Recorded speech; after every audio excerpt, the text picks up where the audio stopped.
je baille quoi.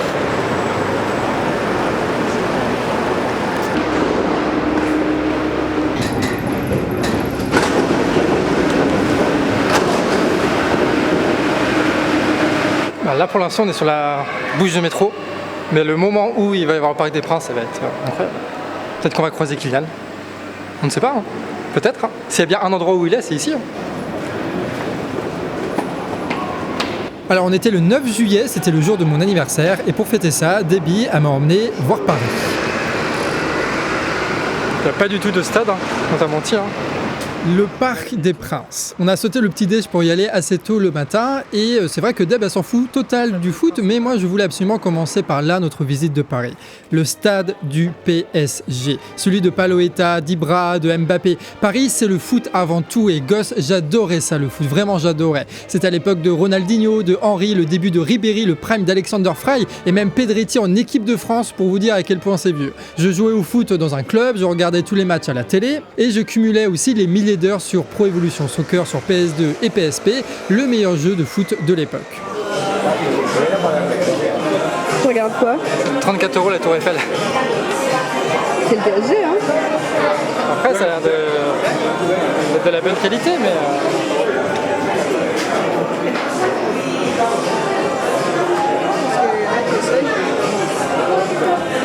Ça coûte 140 €. Le maillot. Et puis est arrivé le 9 juillet 2006, c'était il y a 17 ans et je fêtais donc mon 10e anniversaire et j'étais un très très grand fan, comme beaucoup de gens à l'époque, de Zidane. J'avais 10 posters de Zidane. Pourquoi ? Parce que Zidane en équipe de France portait le numéro 10, ce maillot que Zidane avait décidé de remettre une dernière fois pour sa dernière compétition et même son dernier match ce 9 juillet 2006, le jour de mon 10e anniversaire, celui de la finale de la Coupe du Monde de football. On voit Zizou. Zinedine, pas ça, pas du tout avec pas ça Zinedine, pas ça Zinedine, non. Oh non, pas ça, pas aujourd'hui, pas maintenant, pas après tout ce que tu as fait. Des fois, il y a des choses qui sont tragiques, surtout quand tu les regardes à la télévision. Et c'est pareil quand tu te rends compte, par exemple, je dis rien, que le Parc des Princes, vu de l'extérieur, c'est juste un immense bloc de béton, quoi. Ouais, les choses déçoivent. À partir du lycée, j'ai arrêté de m'intéresser au foot parce que j'avais trouvé autre chose, la politique. Je me suis retrouvé sur internet à mater tout ce qui traînait, à avoir mes premières opinions, à lancer même un journal avec Nico, si tu t'en souviens, à organiser mes premières manifestations. La dénonciation, l'action, la révolution, la lutte des classes, mes amis changent, on a nos idées, nos valeurs, tous ces trucs auxquels on croit et qu'on n'arrive pas à transmettre aux autres. Du coup, on zone entre militants, rarement dans les orgas, toujours avec de nouvelles angoisses, la guerre, l'écologie, le pouvoir. Vouloir tout changer pour au final juste se déclasser et encore. Fini le foot, vive les grandes idées et les grandes ambitions. Je deviens trop intello, militant insupportable pour rester avec les prolos. Donc tu te diras peut-être à deux doigts de devenir bourge, et pas vraiment en fait, dans un entre-deux un peu bizarre, puisqu'on a fait une coloc à 4 militants à Rennes, sans qu'aucun de nous n'ait de thunes. Donc on se retrouve à voler au Leader Prize, à gratter des cours particuliers chez les riches, et on n'a même pas assez de thunes pour prendre le bus. On reste alors trop edgy, trop pauvre, trop cramé, trop popu pour nous déclasser réellement. On a appris à dénoncer la société, mais on n'arrive plus à vivre dedans. On se désocialise un peu, mais on se déculture surtout. Parce que, on parle plus de foot, quoi. On parle plus de foot, c'est terminé tout ça. Parce qu'on vaut mieux que ça, non ? C'est ce qu'on disait à l'époque, on vaut mieux que ça. Bref, à ce moment-là, il n'y a plus grand-chose qui n'a vraiment de goût. Alors oui, il y a des choses qui déçoivent, genre la finale de la Coupe du Monde 2006, mais il y a peut-être des trucs aussi qui sont moches et qui sont riches, mais là, il y a peut-être une explication. Parce que c'est vrai que le stade, là, le Parc des Princes, c'est juste du béton, mais si c'est moche et que c'est juste pour les riches, peut-être que c'est juste parce que c'est Paris Saint-Germain, en fait.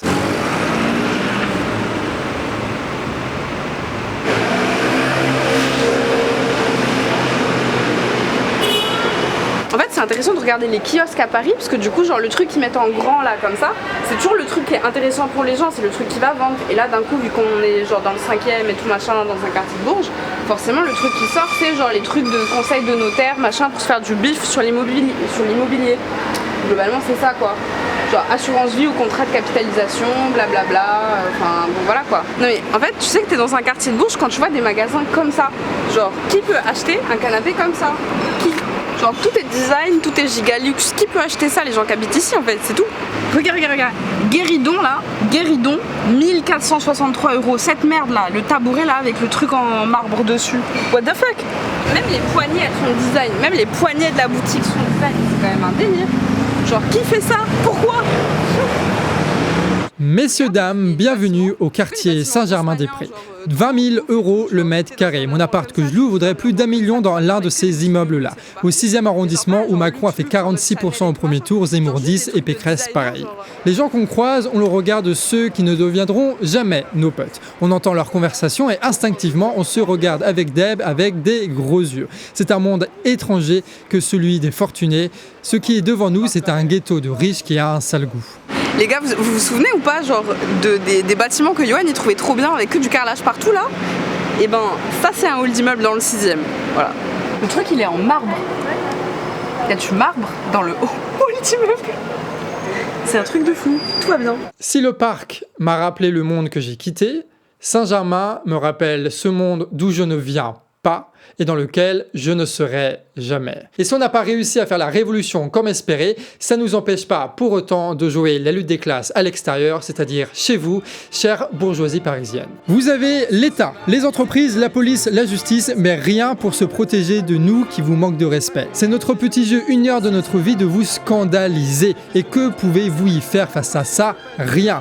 Au point où vous vous retournez surpris qu'on tienne ce discours chez vous, dans votre quartier, là où nous ne sommes pas censés être. Et on n'est pas là pour rendre justice, hein. On est juste l'espace d'un instant le trouble à l'ordre bourgeois au plein milieu de votre ghetto. Vous les multipropriétaires, vous les gamins de riches en école de commerce, vous les architectes pour milliardaires, vous les journalistes sans éthique, vous les banquiers véreux, vous les spéculateurs criminels, vous les grands administrés d'un État devenant une dictature, vous les sales mains, vous les chiens de garde, vous qui êtes la politesse seulement quand vous pointez sur nous, vos flics et vos lois.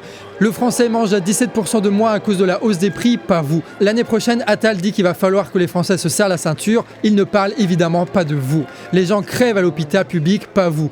Pour vous, c'est les dépassements d'honoraires tranquilles et au pire des cas, les repas qui sont un peu plus chers, pour vous, c'est quoi? C'est un pauvre de plus à exploiter en louant un appart minable ou en faisant trimer des prolos dans vos boîtes de merde. Mais votre monde est une bulle qui tient sur nos épaules et les secousses que vous sentez, c'est parce que la lutte des classes reprend, que la tranquillité cesse. D'où votre fâcheuse tendance à voter pour des connards d'ailleurs. Tu aimes l'ordre qui organise tes privilèges, la violence, ça ne te dérange pas tant que c'est pour réprimer les révoltes. Tes indignations sont aussi sélectives que tes restos chics et tu répéteras bêtement ce que diront tes intellectuels car tu sais quel camp ils défendent, pas vrai? Tu marcheras au bruit des bottes quand elles seront là et tu jetteras en pâture les Noirs et les Arabes si c'est le prix à payer. Et tu le feras, toi, avec tes médias, ton État et ta police, que tu soutiens quoi qu'il arrive. Et là, on comprend petit à petit que si on a faim, c'est pas chez vous qu'on cassera la croûte. Et ce qui est ouf, ce qui est vraiment ouf, c'est que comme depuis tout à l'heure on n'arrête pas de se concerter pour savoir comment on va filmer, comment machin, il y a des gens qui passent, ils entendent ce qu'on dit. Genre il y a Yoann tout à l'heure, il se filme en selfie, il y a des gens, ils entendent ce qu'on dit. Leur tête d'indignation, franchement je te jure, c'est jouissif, je pourrais payer juste pour les voir indigner comme ça. Tu soutiens l'exploitation mais pas le vol, pas vrai? L'exploitation ça fait votre richesse, le vol ça nous met à égalité. Et vous détestez qu'on vous rappelle que vos règles qui régissent notre société, rien ne nous y attache réellement. Vous avez peur qu'on vous descende de votre petit nuage, qu'on vous ramène au réel, que votre cher Ethoven aille pointer au Pôle emploi comme un sale pauvre. Tout changer pour prendre notre revanche, quelle victoire ce serait. Et vous voyez, la seule chose qui empêche qu'il y a des gens qui prennent leur truc, c'est des vitrines de merde. Genre ça, vitrine de merde, vous voyez. Sauf qu'une vitrine de merde, si tu envoies une voiture de sport très rapidement dessus, ça casse, tu vois. Donc en fait, la seule chose qui empêche véritablement nous, les prolos, de prendre tout ce que les bourges nous ont volé, et ben en fait, c'est quoi? C'est les flics. C'est les flics. Et du coup, c'est pour ça qu'ils adorent les flics, c'est pour ça qu'ils se soutiennent mutuellement avec les flics, et c'est pour ça que dès qu'il y a une toute petite remise en question de la propriété, et ben ils envoient les flics. Entre vous et nous, il y a une vitrine, une rangée de CRS, et puis c'est tout, si peu en réalité. Vous soutenez maintenant la censure et la violence parce qu'au fond, il ne vous reste plus grand-chose. Cela se voit, vous êtes des faux calmes. Trop d'assurance chez vous alors que vous le savez. Vous ne vivrez plus jamais en paix dans une société en guerre, de délitement écolo, d'inflation permanente et de crises qui se répètent encore et encore. En vérité, vous avez les émotions de votre classe. Et vous savez quoi? Moi aussi. D'où le fait qu'on se déteste, pas vrai? On a notre caméra, notre téléphone, notre sens de la provoque et on a un petit message à tous les bourges de Paris et d'ailleurs. Vous vous méfiez de nous, le peuple, et vous savez quoi? Vous avez raison. Nous sommes là pour abolir vos privilèges. On tag à notre façon le mur de Saint-Germain-des-Prés. Et si tu comprends pas qu'on soit aussi insolent, c'est qu'en réalité, il manque un tout petit bout de la visite à Paris.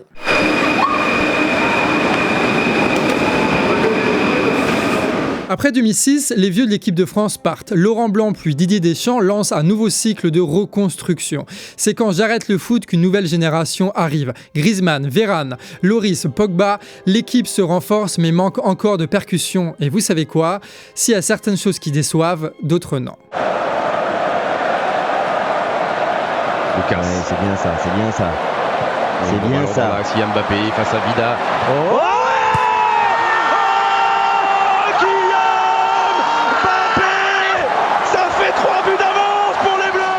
Le 15 juillet 2018, les Champs-Élysées sont pleins et nos cœurs aussi. Tous les bars et les cités de France ont battu au rythme des klaxons dans la rue, des cris dans les villes, des bars et des écrans géants. J'avais loupé toute la compétition, mais la finale, je l'avais regardée en cachette, j'avoue.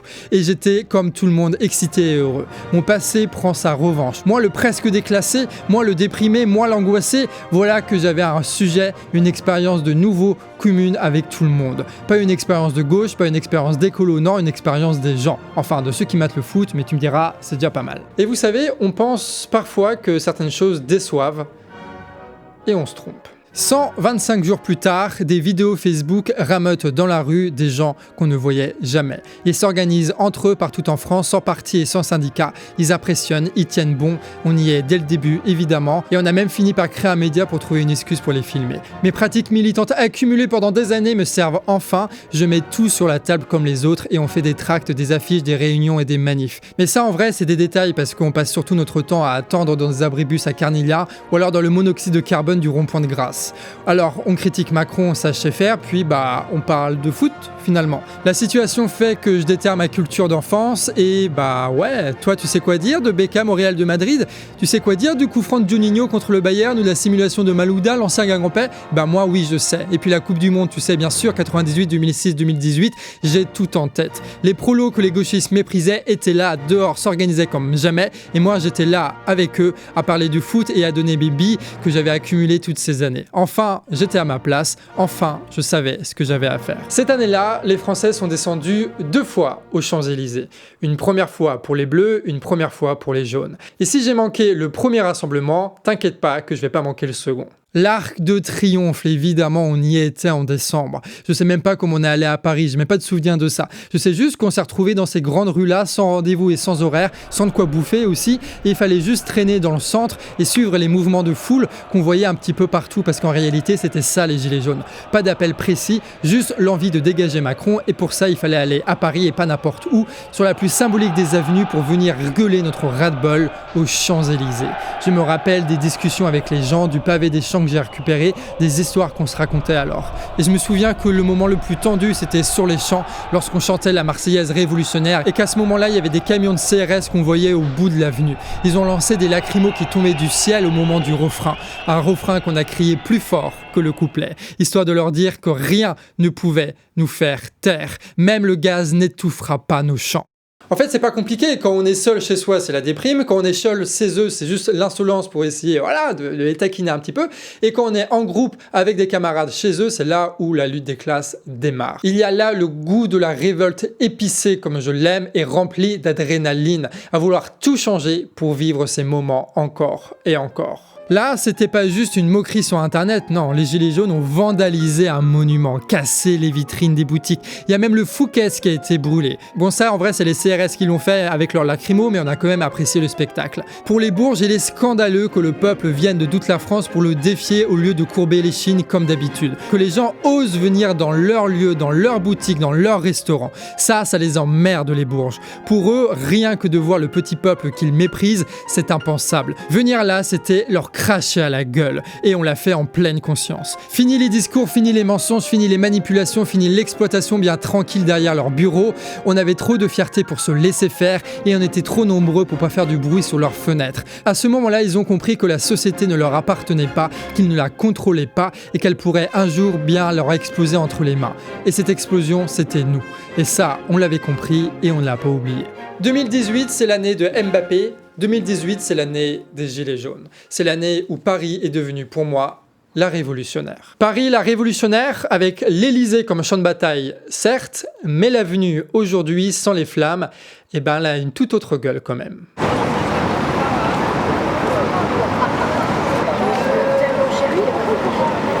C'est même pas si ouf que ça, hein. Le Phuket, à nouveau. Pas de flammes cette fois, mais des clients. Rien ne se remet plus vite sur pied que le business, surtout que, en vrai, ça fait 5 ans. Ça fait 5 ans. Mais ça fait toujours un petit quelque chose de voir des belles fringues, manger des beaux plats, quand on a toujours en tête les galères des potes et les nôtres.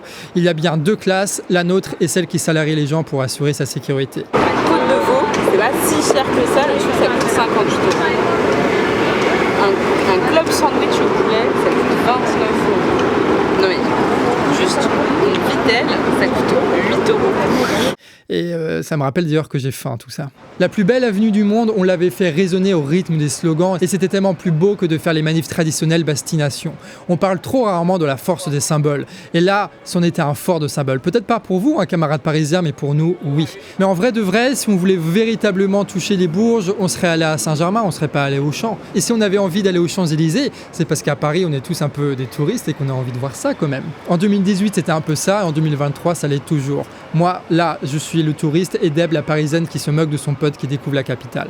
On a vu les gars de quartier zonés comme nous, avec le même sourire et le même ricanement que nous. On a vu les touristes passifriqués se faire racketter ici pour une coupelle de champagne. Paraît même qu'il y a des annives de daronne avec de l'argent cotisé par toute la famille ici. À voir avec l'inflation maintenant, mais il paraît que ça existe, ouais.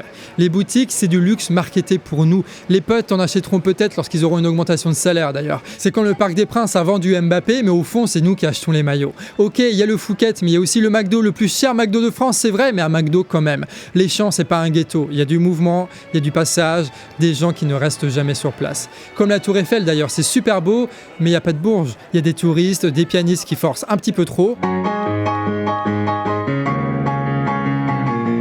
Des gens qui prennent des photos avec les flics, des vendeurs de Tour Eiffel miniature et aussi des gars de quartier qui zonent là parce que quitte à aller quelque part, autant le faire devant la Tour Eiffel. Et avec Deb, on était dans la foule, chacun dans son rôle, à râler sur les magasins, à donner notre avis sur tout, à avoir de la thune pour rien, mais à continuer à marcher quand même parce que ça fait nos conversations en bon petit français que nous sommes. On s'est moqué de personne, non, parce qu'on était à notre place, c'est-à-dire à celle que prendraient nos potes dans la même situation. Paris, en réalité, j'y allais toutes ces années pour les manifestations en disant que les Parisiens étaient des bourgeois, et alors en vrai, c'est pas si mal finalement. L'amour révolutionnaire, c'est vouloir tout changer, oui c'est vrai, mais c'est aussi aimer ce qui est là, de savourer ce qui est là. Et je crois que je commence à bien aimer Paris.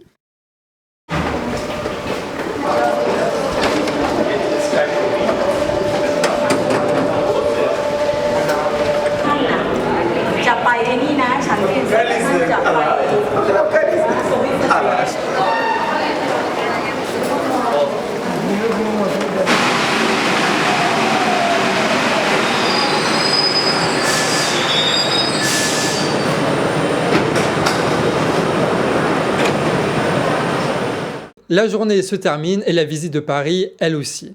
Et donc, il faut bien choisir un lieu où tout ça va s'arrêter. Et donc, Deb m'emmène dans ces sites. Tout à l'heure, là, juste on a croisé un gars, il y avait une espèce de pompe d'eau là par terre. Et genre, juste, il remplissait des bouteilles d'eau. Parce que probablement, il devait avoir un problème d'eau dans son immeuble. Et en fait, c'est parfaitement ok et personne ne le regarde, tu vois. C'est juste chacun fait ce qu'il a besoin de faire, il fait sa vie et puis voilà, quoi. Sinon, t'es enfermé dans ton appartement tout petit et tout machin. Et tu vas pas sortir comme ça formellement de chez toi en mode vas-y, tu vas t'habiller et tout et faire le ouf dehors. Genre, juste, tu sors de chez toi en pyjama, tu fais ta vie, quoi. Enfin, voilà, c'est tout. Donc tu préfères ça à ce qu'on a vu tout à l'heure, quoi. Oui, largement.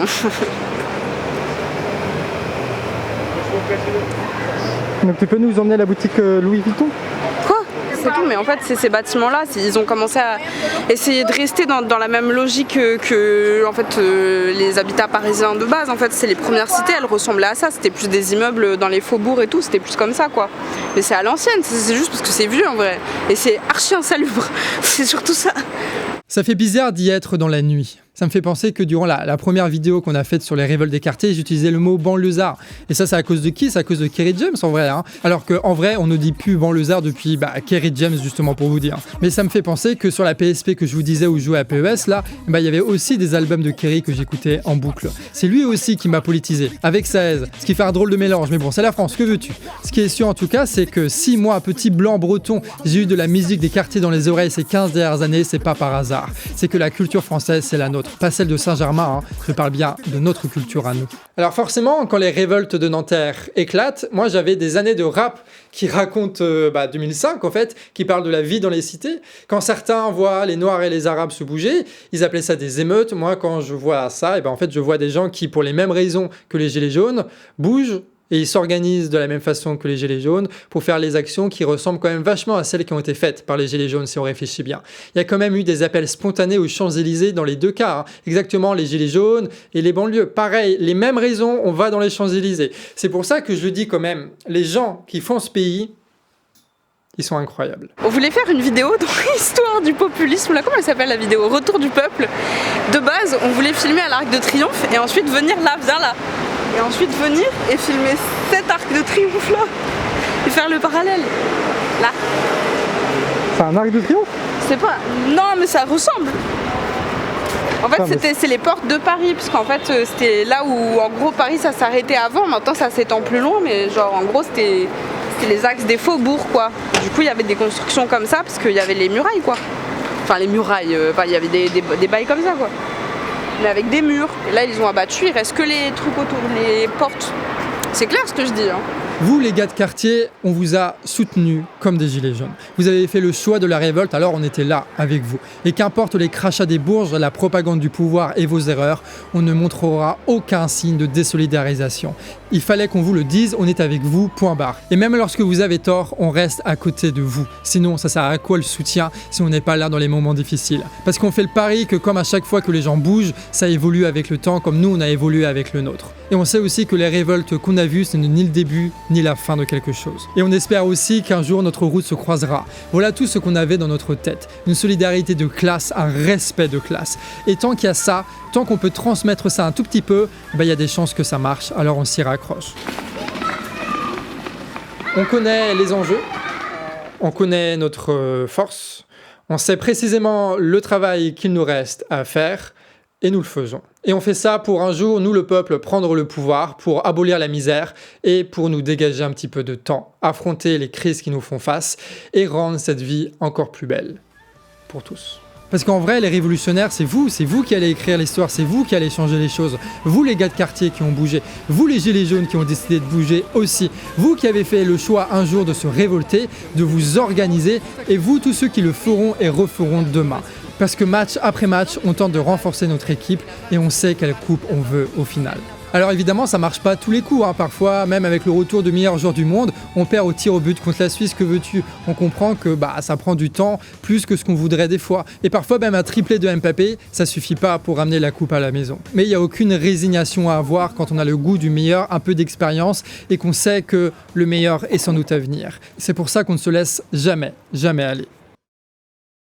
Ici, c'est chez elle et du coup, là, on n'est plus insolent du tout. Hein. Là, on est respectueux parce qu'ici, c'est un peu chez nous. Alors moi, je viens de loin, d'accord, c'est la première fois que j'y vais. Alors je vous dis, pour moi, ça ressemble à un village avec des grosses tours où chacun fait sa vie. C'est différent en plein de points, mais ça me rappelle Guingamp quand je vais au Carrefour City en Pige, quand je me tape la discussion au milieu de la route, dans ces rues que je connais par cœur, où chaque petit changement devient un sujet de curiosité et de conversation. Parce que c'est chez moi, c'est ma ville, mon village, et je sais qu'à ce moment-là, Deb, elle ressent la même chose. Et à ce moment-là, je renie mon chauvinisme breton et je me dis, Paris, c'est la France aussi.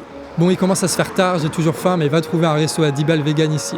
Ma culture n'a aucun putain de sens, mais que veux-tu, c'est l'histoire qui veut ça. En vrai, il y a peut-être un Indien qui traîne, mais bon, vas-y, trop tard, on rentre à l'appart. Alors évidemment, dans tout ce qu'on a vu, rien n'est parfait. Rien n'est parfait, bien sûr. Tu nous prends pour qui? On le voit, évidemment qu'on le voit comme les autres. Je suis pas de la cité, j'y serai jamais. Je préfère être toujours Guingamp, son trieux et ses canards, mais dans les deux cas, on parle de foot, on parle de bouffe, on parle de gens, et il y a des choses à faire, et il y a une vie à construire. Évidemment que la vie n'y est pas merveilleuse, sinon on ne bougerait pas. Mais si par nos actions on arrive à enlever la misère et les flics, ce serait pas mal, non? Bon, en vrai, évidemment, il y a plus de choses que ça à faire, mais tu comprends l'idée, quoi. Alors oui, je veux encore tout changer dans cette société, mais aujourd'hui je sais pourquoi. pour une vie meilleure, pour moi, pour ceux que j'aime et pour tous ceux que je vais aimer dans ma vie. À Guingamp bien sûr, dans les cités à Paris Nord, partout en France et plus encore, et même, je vais vous le dire, même à Saint-Germain, je l'espère.